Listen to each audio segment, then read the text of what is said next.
Venezuelan media is controlled by the government. Figuring out what is truth, rumor, or propaganda has always been difficult. In recent days, though, it's been even more confusing. President Nicolas Maduro has refused to cede power to the opposition party. There have been widespread protests and looting, and the rumor mill continues to churn on social media. NPR's Jasmine Garsd reports. Javier Rojo owns a pharmacy in the capital city of Caracas. This week, as chaos took over the country, he gave his workers the day off, went home, and turned on the TV, only to find nothing was being reported. Ahorita la información se está manejando por las redes sociales y por WhatsApp. Rojo says right now people get their news on social media and WhatsApp. Professor Gregory Weeks teaches Latin American politics at the University of North Carolina at Charlotte. He says in Venezuela, independent media has been gradually attacked and shut down over time, so that in general, social media becomes the means by which you learn what's going on an ongoing basis. Back at his house, Rojo says he started getting messages on WhatsApp from one of his workers.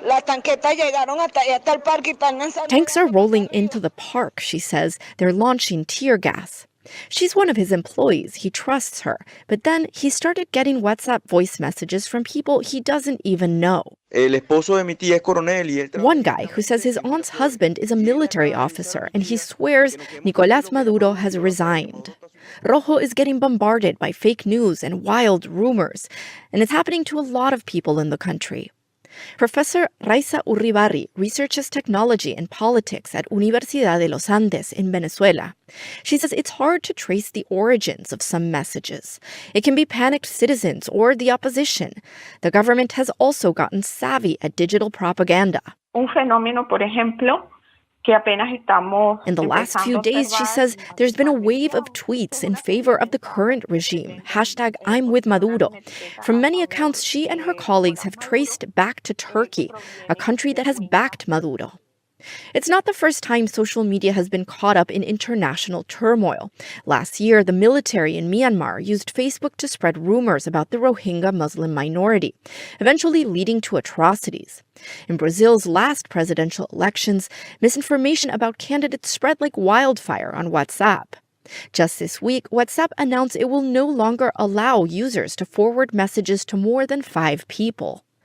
But Professor Uribarri says Venezuelans have lived with fake news for so long, they've become smart news consumers. She points me to this trusted WhatsApp group. The audio bulletin is so low production, it almost sounds fake, but it's a public information broadcast created by a group of Venezuelan journalists. Every few hours, they release audio which gets shared countless times on WhatsApp, Facebook, and Twitter. In this one broadcast, the announcer lists the neighborhoods and streets have been experiencing violent clashes and looting. Follow us, he says. We are online. Jasmine Garsd, NPR News, New York.